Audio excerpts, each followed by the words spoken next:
Hello students, very good morning all of you. कैसे हैं सभी? आई होप सभी लोग अच्छे हैं। आइए नेक्स्ट चैप्टर कंप्लीट करते हैं। सबसे पहले जो बच्चे के लिए वीडियोस मिस कर रहे हैं, क्लासेस मिस कर रहे हैं, मिस ना करें। ठीक है, चैनल को सब्सक्राइब कर लें जिससे कि सभी वीडियोस आपको मिलती रहें। ठीक है, चैनल को सब्सक्राइब करना है जिससे कि सभी वीडियोस आपको क्या हो, मिलते रहें। ठीक है, उसके बाद चलिए आइए नेक्स्ट चैप्टर शुरू करते हैं। नेक्स्ट चैप्टर क्या है अपना? नए राजा और उनके राज्य। ठीक है, फर्स्ट चैप्टर हो चुका है 1000 वर्ष के दौरान हुए परिवर्तन की पड़ताल। यहाँ पे आइए सेकंड चैप्टर जानते हैं, नए राजा और उनके राज्य। देखिए बुक पर क्या कह रहा है कि 7वीं शताब्दी के बाद कई राजवंशों का उदय हुआ। अब मानचित्र में उपमहाद्वीप में विभिन्न हिस्सों में 7वीं से 12वीं शताब्दी के बीच शासन करने वाले राजवंशों को दिखलाया गया है। मैप में देखिए कुछ इस तरह से परिवर्तन दिख रहा है। ठीक है, कुछ इस तरह से परिवर्तन आपको क्या हो रहा है, दिख रहा है। पेन का यूज़ कर लें, सही रहे। तो जब ये परिवर्तन जो आपको दिख रहा है, इन परिवर्तनों के बारे में क्या करना है, जानना है।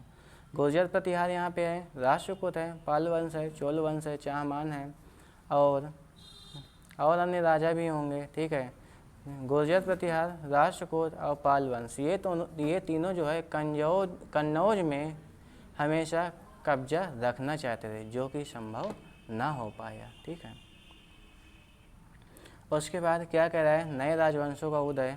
7वीं सदी आते आते उपमहाद्वीप में विभिन्न भागों में बड़े भूस्वामी योद्धा सरदार अस्तित्व में आ चुके थे और राजा इन्हें सामंत या मातहत की पदवी दिया करते थे। राजा महाराजा क्या करते थे, इनसे अपना जो है टैक्स लिया करते थे, उपहार लिया करते थे और इनसे जो है सैन्य सहायता लिया करते थे। आई बात समझ में? उसके बाद क्या कह रहा है कि एक उदाहरण यहाँ पे देखें, इस तरह का एक उदाहरण दक्कन में राष्ट्रकूटों का है कि शुरुआत में वे कर्नाटक के चालुक्य राजाओं के अधीनस्थ थे, लेकिन बाद में क्या हुआ कि वो राजा की अधीनता को त्याग कर दिया, खुद जो है राजा बन गए। दंती दुर्ग दिया हुआ है, दंती दुर्ग के अधीनस्थ थे, बाद में उसकी जो है कहना मानना बंद कर दिए। आई बात समझ में?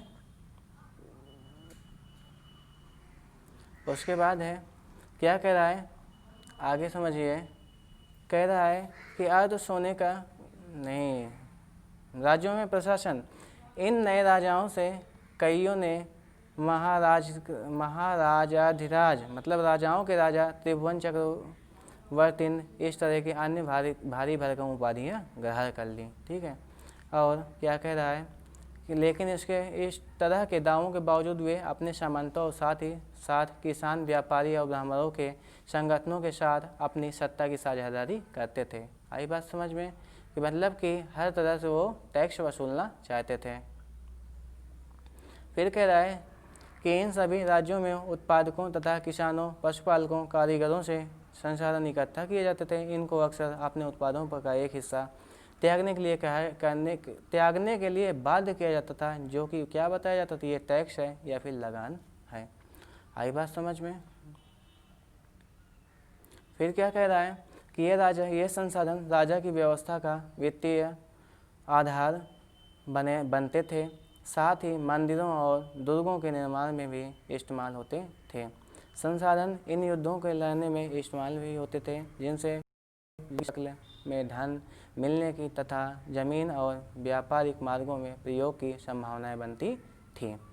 आगे आइए, क्या कह रहा है, प्रशस्तियाँ और भूमि अनुदान। प्रशस्तियों में ऐसे ब्यौरे होते हैं जो शब्दशः सत्य नहीं भी हो सकते हैं, लेकिन ये प्रशस्तियाँ हमें बताती हैं कि शासक खुद को कैसा दर्शाना चाहते थे।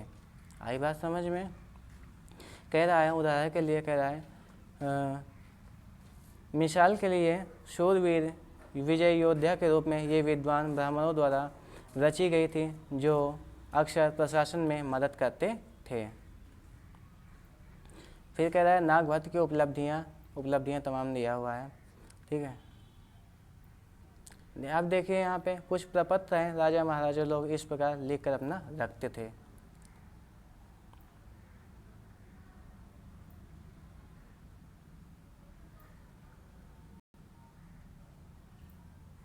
नेक्स्ट क्या कह रहा है कि 12वीं शताब्दी के बृहद संस्कृत काव्य भी रचा गया। सही है, 12वीं शताब्दी में एक बृहद संस्कृत काव्य भी रचा गया जिसमें कश्मीर पर शासन करने वाले राजाओं का इतिहास दर्ज है। इसे कलहर नामक एक रचनाकार द्वारा रचा गया था। क्या कह रहा है कि यहाँ पे कश्मीर के राजाओं के बारे में जो है बता रहा है कि एक जो है संस्कृत काव्य बनाई गई थी, यहाँ पे लिखा हो उनके बारे में। फिर कह रहा है आगे, धन के लिए युद्ध।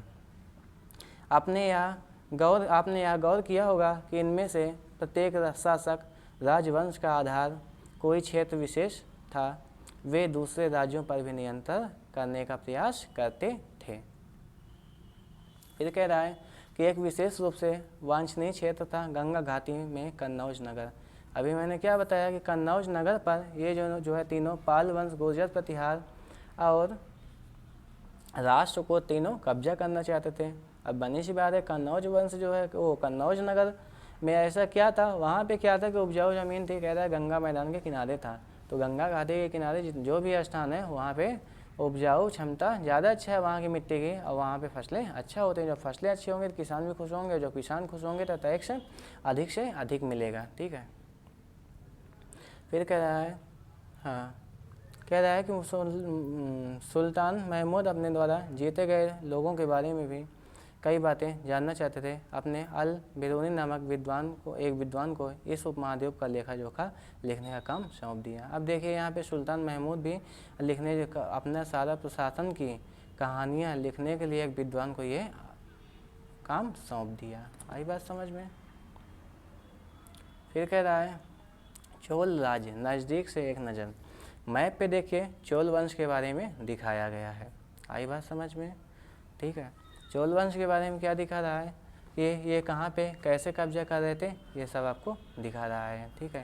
गंगा नदी दिखा रहा है। ठीक है। और चोल वंश के बारे में दिखा रहा है, और जो है यहाँ पे चालुक्य के बारे में दिखा रहा है। नेक्स्ट है उदयन से तंजावुर तक चोल वंश सत्ता में कैसे आया, ये क्वेश्चन बनता है। कावेरी डेल्टा में मोतिहार नाम से एक प्रसिद्ध छोटे से मुखिया परिवार थे, और उन मुखिया परिवार को चोल वंश क्या किया, हरा कर अपनी सत्ता स्थापित कर लेता है, यज्ञ करा लेता है। यज्ञ कराने के बाद खुद को राजा बना लेता है। आई बात समझ में। फिर है भव्य मंदिर और काशी मूर्ति कला। जो राज और राजेंद्र प्रथम द्वारा बनवाए गए तंजावुर गंगई कोंड चोलपुरम के बड़े मंदिर स्थापित और मूर्ति कला के दृश्य से एक चमत्कार है। क्या करें कि जो राजा महाराजा थे वो जो है मंदिर भी बनवाने लगे थे। जो राजा महाराजा थे वो क्या किए, मंदिर भी बनवाने लगे। ठीक है। जब मंदिर बनवाने लगे तो वो क्या होगा, इतिहास में वो दिखेगा कि हाँ ये राजा ने ये मंदिर बनवाया था। ठीक है। वो अपने जो है याददाश्त के लिए मंदिर क्या करते थे, बनवाते थे। नेक्स्ट है देखिए यहाँ पे मंदिर के बारे में दिखाया गया है कि वो मंदिर किस प्रकार के बने थे। कुछ इस प्रकार के मंदिर बने थे, इमेज लगा हुआ है देखिए। ठीक है। उसके बाद देखिए ये कुछ मूर्तियाँ इस प्रकार के लोग बनाने लगे थे, कलाकार लोग बनाने लगे थे। आई बात समझ में। नेक्स्ट कह रहा है तालाब के लिए देखिए, तालाब और जो है जलाशयों की व्यवस्था कुछ इस प्रकार थी, और वो जलाशय भी जो है क्या यूज किए जाने लगे थे। ठीक है। आइए नेक्स्ट देखते हैं क्या कह रहा है साम्राज्य का प्रशासन। साम्राज्य किस प्रकार से संगठित हुआ। किसानों की बस्तियां जो ऊर कहलाती थी सिंचित खेती के साथ बहुत समृद्ध हो गई थी। गाँवों में के समूह को नादु कहा जाता था, और ग्राम परिषद और नादु न्याय करने वाले और कर वसूलने वाले के प्रशासकीय कार्य करते थे। आई बात समझ में।